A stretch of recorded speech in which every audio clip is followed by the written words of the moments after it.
Hi, everybody. Thank you so much for inviting me to the podcast Upfront. I know this is the end of the day, so hang in there. Thank you for welcoming me here. My podcast changed my entire life. I didn't mean to start a podcast. I started it in 2018 at the advice of a girlfriend who was a best-selling author.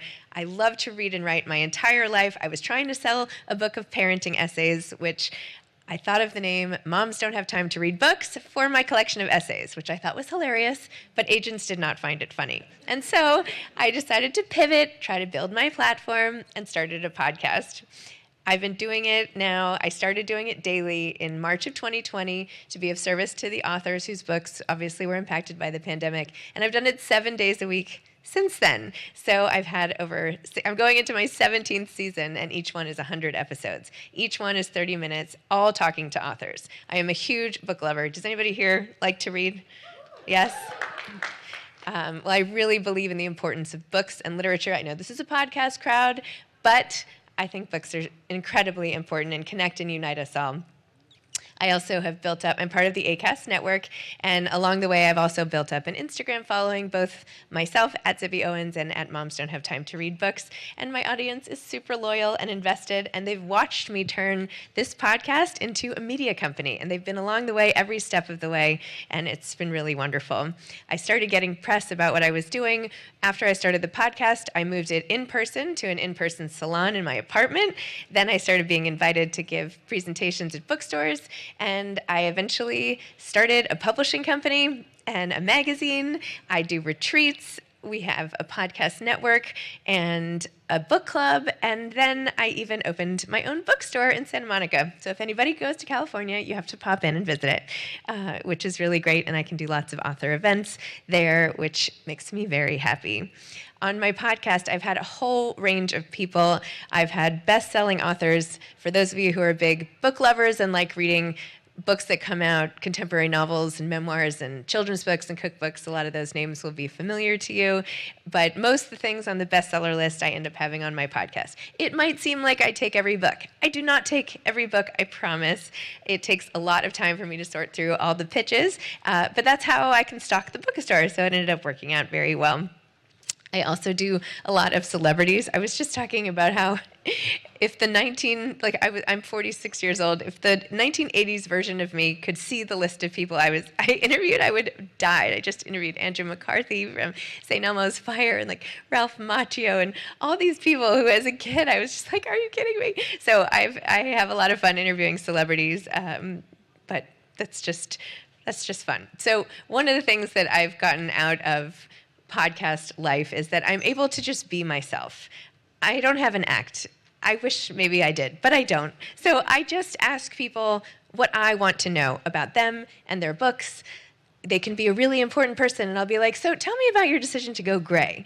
I don't care. I just want to know, and it turns out that a lot of people want to know the same things I want to know.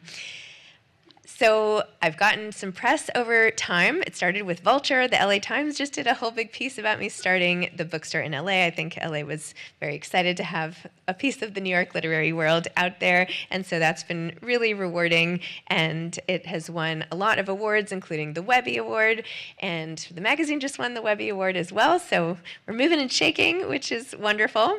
In case you advertisers are wondering, my audience is 82% women, 54% women ages 35 to 54. But they are a wonderful, dynamic, interesting group. There are just really love my recommendations. People email me all the time. I just posted yesterday about Color Guru, and my friend emails me immediately and was like, you're such an influencer, I just already bought this. So these are some of the brands that I have worked with in the past, but there are many more as well. I know that Brooklinen is here, and I was, oh, yay, excellent. So here are just a few examples. I realized that my whole life is like using all of the brands, and I posted today on my way here also about even getting ready this morning. But I start my day with Kachava, which was one of my sponsors. Then I put on my Rothy's, which I'm only not wearing because I was trying to be fancy. This is about as fancy as I get these days. Brooklinen. I have my whole bedding is about Brooklinen. Towels in my daughter's room. I have 4 kids, so I'm all about like having to upgrade things a lot. Olive and June. The kids like to do my nails with that. I'm literally wearing Thrive Cosmetics mascara, which if you do not wear, you have to wear. It never smudges, and it comes out in the shower, and you don't ever have to take it off. It's amazing. Function of Beauty, Bombas, socks, Third Love, bras. But anyway, Peloton, even Wonderside products. I also, along the way, launched some other podcasts. Moms Don't Have Time to Read Books is my podcast. And then I thought, wouldn't it be funny to do one called Moms Don't Have Time to Have Sex? And so I partnered with a woman named Tracy Cox, who is an international sex expert. And I am very shy and don't like to talk about it. And she is really open. So we had a very funny dynamic for a while. We actually went viral on TikTok with 1.8 million views of a few of our clips, and it was so embarrassing. I have my older son's friend was like, "Oh, hey, I saw you on my For You page," asking about inappropriate stuff, and I was like, "We have to stop this."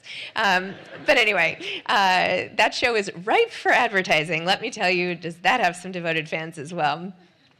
So I decided not to do it anymore. It was getting just too racy, and my kids are getting too old, and I just cannot do the show anymore. So I turned my role over to Kelsey Chittick, who's wonderful, and a former stand-up comic. So the two of them have a fabulous dynamic, and that's called Sex Talk with Tracy and Kelsey, which is part of Zibby Audio, and we had a bunch of other shows. We're sort of scaling back now. So these are our 2 main shows that I wanted to talk to you about, but we do have others.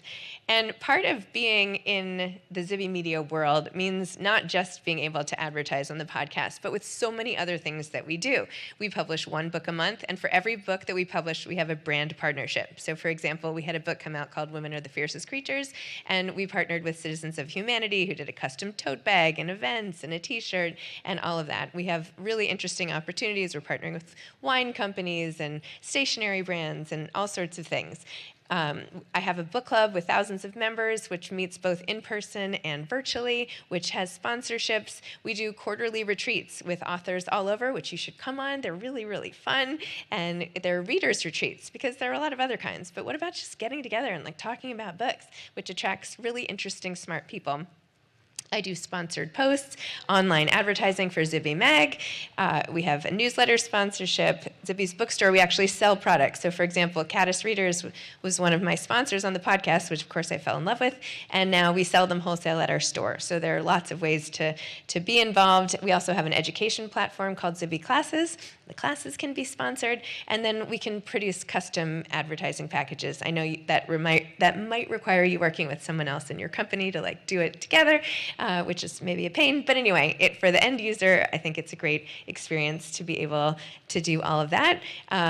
Anya Kaplan is here today and can take all your questions, and I'll be here after.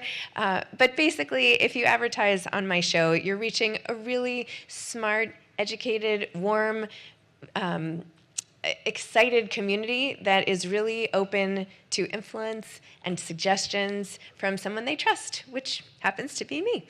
So I hope that you will listen. You might not have time to read books, but you do have 30 minutes sometimes to learn about an author. And I really believe that once you get to know more about the author, you'll be much more likely to buy their book. And at least you'll sound like you know what you're talking about. So if you get a minute, have a listen to the podcast. Listen to my ads, which, by the way, go far longer than 60 seconds. So they're 3 minutes each. I'm I don't even care. I'm just going to tell you about my kids making the kiwi crate yesterday and how fun that was. So anyway, thank you for listening. This is such a dream to be up on the stage after 5 years of this podcast. So thank you very much and enjoy.